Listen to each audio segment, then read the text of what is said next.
Umbrellas. What's their purpose? Protection against the elements? Rain, hail, tear gas?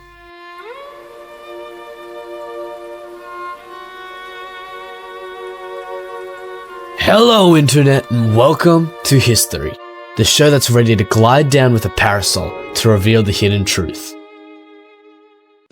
Today, we'll be exploring the 2014 Umbrella Movement, a series of protests in Hong Kong after its return back to the mainland. To understand how this all started, we need to go back to 1841, the Opium Wars. Hong Kong is currently occupied by the British as their primary base, using it for trade and military operations. Britain had seized Hong Kong Island, resulting in the official 99-year leasing of the city from the imperialist state. From 1984 till 1997, the 13-year return transition period transpired, and on the 1st of July in 1997, Hong Kong was officially handed back to China. Although Hong Kong was no longer leased to Britain, Britain's sneaky system, the one country, two systems rule, still had Hong Kong leashed on a collar. Hey, what are you doing here? I want to teach. So you broke my video? Yes. Follow me. The one country, two systems rule states that there is only one mainland. However, each region under the British, Hong Kong and Macau, were able to have their own government, legal, economic, and financial affairs systems, which allowed for foreign trade. Well said. Now go away! You're getting too much screen time.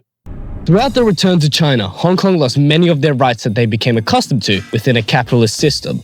At this time, China was under the People's Republic of China, a one-party socialist state which is governed by the Chinese Communist Party. During Hong Kong's integration into this government, Hong Kongers lost many of their rights, including the right to expression, and many of their independent media outlets and journalists became censored. Textbooks were written to exclude the word colony to teach students that Hong Kong was never a British colony. Many of their political rights, including voting rights, were also stripped away. In 2014, the NPCSC proposed the idea to reform Hong Kong's electoral system. Their idea was to allow elections within Hong Kong. However, candidates could only consist of applicants who were approved by the Chinese government. This rule was seen as restricting and controlling, and as a result, many people, mainly students, began protesting. Let's consult the timeline. On the 26th of September, many students led by different activist groups such as Scholarism and the Hong Kong Federation of Students staged a mass boycott that lasted a week outside of the government offices at Admiralty. Scholarism was created in 2011 by Joshua Wong. Wong was born on the 13th of October 1996 before the handover of Hong Kong. This meant he had a taste of life separate from the restrictions within the PRC. The original idea and motive behind Scholarism was to protest and fight for their rights and freedoms which they lost during the return, and largely focused on opposing the brainwashing caused by Chinese propaganda. They believed that with the new curriculum, students would lose their independent thinking and succumb to indoctrination. Following this, a larger movement known as Occupy Central planned to occupy, get it, the business district on the 1st of October, however was pushed forward to the 28th of September following the students' protest movement. In order to contain the crowd, police resorted to using tear gas in an effort to force the protesters backward. To counteract the attack, protesters used umbrellas to shield themselves from the gas, and from this, the umbrella movement was born. The police's use of tear gas induced public outrage, further escalating the protests, and on the night of the 29th, thousands of protesters gathered in the streets. There were 4 main protest sites established: Admiralty Camp, Causeway Bay, Mong Kok, and Canton Road. Traffic was halted, causing a shutdown of major regions of the city as they continued in the following weeks. At the start of October, a silent protest by students was held at the Admiralty Camp on China's National Day, October 1st. Throughout the month, many of the protesting camps used artworks and symbols such as yellow umbrellas to represent the protests. Fights broke out at Mong Kok Camp on the 3rd, caused by locals becoming agitated by the protests. They attempted to dismantle the camp, causing police to intervene. Multiple arrests were made, and out of the 19, half were suspected to have links to triad groups. At the same time, blue ribbons began appearing on protest sites to show support for the police. In the next few days, police attempted to clear the streets. Simultaneously, accusations towards the government about them allegedly allowing the attacks on the camps ignited. On the 15th, an attempt was made to clear the Langwo Tunnel, located near the Admiralty camp by the police. Hong Kong police have cleared out a tunnel outside the city government headquarters that had been barricaded by pro-democracy protesters the night before. Officers were seen beating back protesters, and videos surfaced on the internet of 7 police officers coming and beating protesters, causing the public to question the police's brutality. The situation was later defused after the man was identified to be Ken Sang, a Civic Party lawmaker. Later, he was found guilty of assault and resisting arrest.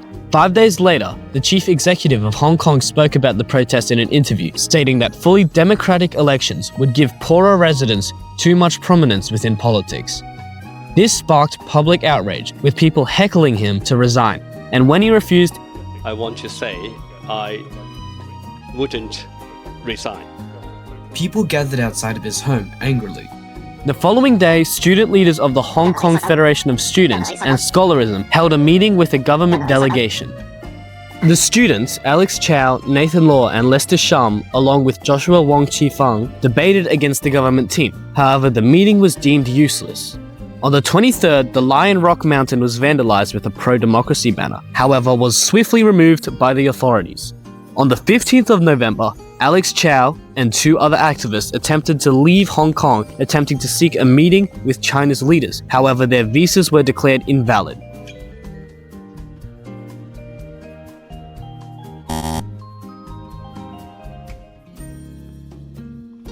Three days later, bailiffs assisted by police cleared a portion of the Admiralty camp in front of the Civic Tower, with even some protesters helping. On the 26th, the Mong Kok camp was approached by authorities with the intent of demolition. This caused a violent uprising to retake the site. On December 1st, a hunger strike began to protest against Beijing's restrictive electoral guidelines. The next day, the 3 co-founders of Occupy Central, Benny Tai, Chan Kin-man, and Chu Yu-ming, urged students to retreat from the protests for their safety. The day after, they handed themselves into police custody to show responsibility for the protests, but were released without charges. On the 6th, under the urgency of doctors, the hunger strike ended. Meanwhile, Joshua Wong and a couple other protesters urged the government to resume talking about the electoral reforms after seeing the protests losing steam. On the 11th, bailiffs and police moved to clear the main camp, which included some government buildings located in Admiralty. In the end, the protests fizzled out and failed. However, they inspired a new generation of protests and political activism within Hong Kong, as well as the umbrella becoming a symbol of peaceful resistance. I believe that the situation could have been diffused to a larger situation if the government listened earlier and the original electoral reform was modified. A possible modification would be to completely remove the government-approved nominees clause and allow people who are at least qualified to run to be involved in the election. This could have allowed for a much smaller duration of the protests, which in turn would have allowed Hong Kong to return back to a much calmer state. Parts of the city would have been shut down for a much smaller period, and a lot of violence would have been spared. During the 2019 to 2020 movement which followed, certain forums or chat rooms such as LIHKG appeared online, so people could vote on strategies and decisions. It is said that this made the protest more cohesive and organized when compared to the 2014 umbrella movement. There are also current-day initiatives, such as digital advocacy platforms that cater towards spreading awareness and telling the story of Hong Kong internationally, whilst avoiding tracking to prevent local intervention. That's all, fellow theorists. I'll see you in the next one. Stay tuned.